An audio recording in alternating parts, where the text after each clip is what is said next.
Hey guys, what's up? It's JT here, and in this video I'm going to be giving my 2 cents on gun control and how it influenced my decision to join the NRA, despite me owning less than 0 guns in my apartment. I figured I would do this in light of recent events that happened with the whole synagogue shooting, so let's just dive in. I guess my spark moment in joining the NRA probably started, controversially enough, right after the Parkland school shooting. I saw a lot of my old high school buddies going out on these protests against guns, and none of them had ever owned guns, obviously. They had just graduated high school, so I thought it was kind of ironic in of itself, but whatever. I think the biggest thing that caught my eye was the argument that I heard time and time again, and it's where the U.S. is being compared to another nation, and most commonly I heard either the UK, but even more commonly I heard Australia's gun ban in 1996, which if you don't already know, they had the biggest school, or the biggest shooting they had ever experienced in the 10 previous mass shootings. And while its success is certainly not something I'm going to debate, at least in this video, I'll say this. The U.S. is a very unique country, and we have a constitutional right to firearms, and it's a right. It's not a privilege. It's not one like Australia had where it was a privilege. It's not one that the UK had for some time where it's a privilege. It's a right. It's a Second Amendment, and it protects the First. And, you know, a lot of people forget that there's also a gun culture that we have here. Whether you agree with it or not, it's not the point. It's just that there's a culture involved with firearms. It's so intimate with the population we have here that it's not going to be something you can just take away with a buyback program. And so it's estimated that 43% of Americans own firearms, right? And if they own 43%, guess how many they own, right? They own 393 million firearms, and that's irrespective of how many are actually in the U.S. That's just gun owners of the 43%, and that's how many they own. So I just don't really think the argument of a buyback program or just anything that happened in Australia would even remotely be an option. And you can expect a bloodbath bigger than any crazy madman could have a wet dream of committing if the U.S. even did propose a gun buyback program, and a mandatory one at that, because that was the one that Australia proposed. People were under the impression that it was, you know, oh, well, they were just incentivizing people to buy it. No. This was mandatory. If Australia's gun ban on guns was as prosperous as perpetrated by the media, it still wouldn't matter anyways, because it wouldn't apply here. Another popular argument I heard a lot of my friends saying was that we have the highest deaths associated by guns in the world, which frankly isn't surprising from the previous statistic I've given you that there's so many people who own firearms in the first place. It's just bound to happen. But so just beyond that, I wasn't even surprised. But what surprised me even more after doing some research on the subject was that 2/3 of the nation's gun deaths are by suicide. And I think we can all agree that if you're going to kick the bucket, you're going to do it regardless of the methods available. Granted, it is true that there is a greater percentage of people who do commit suicide, and when they use a firearm, they're likely to die, absolutely. But this might be an unpopular opinion. But if you have the right to do anything in this country, you have the right to do what you want with your body. And I think if there's a partisan agreement with what we can do with our bodies when it pertains to drugs, I don't think the difference for death should be any differently. And people on the other side of the aisle will even agree with euthanasia and how we can do assisted suicide. So I don't know. It's just a very hot topic issue. And the argument of that 2/3 of the nation's gun deaths are by suicide doesn't help the fact that, you know, people are going to do that anyways. But let's be honest, the phenomenon of mass murders in the U.S., not associated crime, is a fairly new concept. Despite accessibility to guns in the U.S. has been around since our inception over 230 years ago.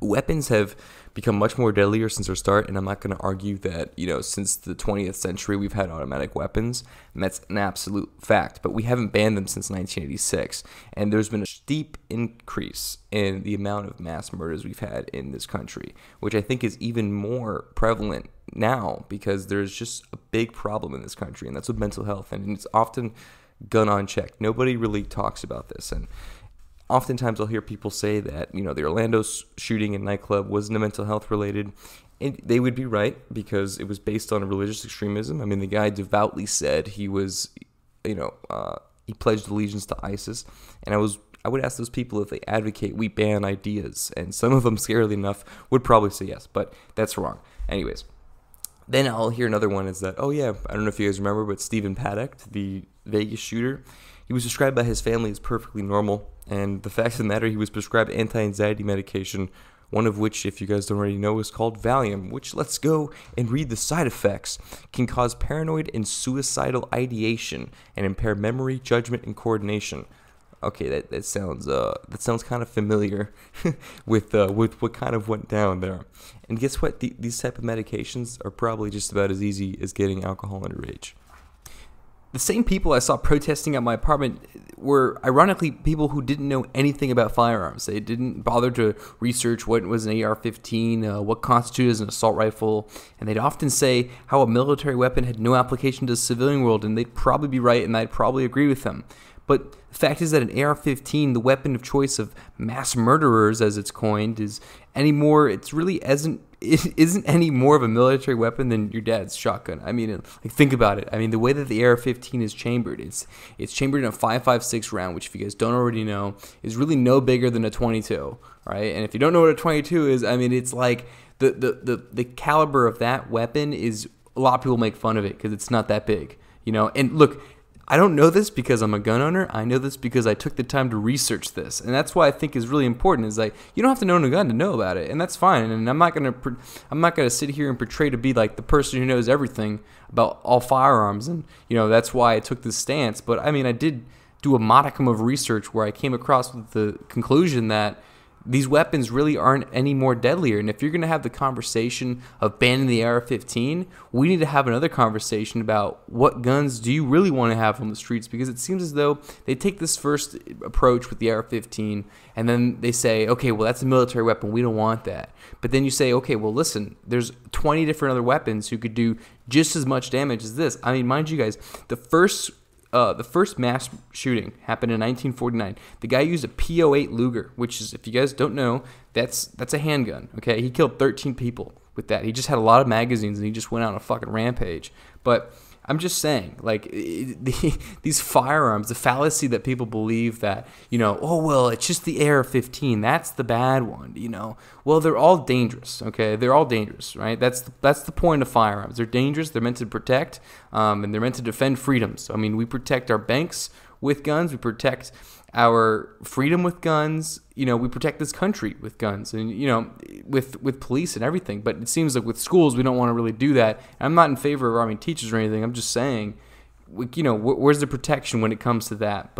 And it seems as though people just forget that, you know, these crazy people are going to do what they want. I mean, like in France, where that guy killed 86 people in 2016 with the truck. I mean, that's another thing. I mean, and I think this is kind of from my own perspective. I believe that there's really two big things that strive for these huge mass shootings, and it's really ideological extremism and mental health. I think those are the two biggest things. And from my definition of ideological extremism, I would probably consider that as extreme racism, like racism towards the point of hate. Because I mean, there's one thing about your uncle's racist views where he just sits down on the couch and just drinks a PBR and he's good, right? But then there's, you know, radical racism, which obviously, I mean, radical racism in of itself is radical, but the radical view that you are so racist to the point where you need to distinguish and, you know, literally dispatch people because you believe that they are so inferior to you. So that's a factor in ideological extremism. Religious extremism would count, and I think dangerous worldviews, right? But the problem is, you can't do that. You can't ban the idea of ideological extremism because it just doesn't really coincide with the First Amendment. So we can't do anything about the first one, but we can do something about the mental health, right? And the majority of these shootings, as I've mentioned before, are really because they're on some sort of loony medication. They already have problems, which would merit the fact that they got prescribed these medications, and then these medications just throw them off the roof, and that's about it. You know, next thing you know, your problem at work turns into some scene from Falling Down.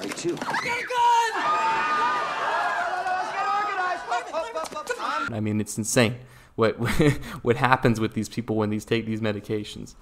Anyways, it was because of like my hours of research on this topic, which was really only called for because of the shooting that happened. There was so much controversy about it that I really did find that I really wasn't as much of a gun control advocate as I thought I was initially. And that's really what I want to preface in this video more than anything else, right? Me joining the NRA out of this huge controversy really started just because I did research. That was it. And essentially, I had one of those crises where I was like, I don't agree with these people. And these people, sure, they aren't immune to tragedies, or I mean, not tragedies, they aren't immune to controversies. I mean, I'm talking about the NRA here. But the point is they support my worldview, and that I agree, well, at least my worldview as it pertains to firearms.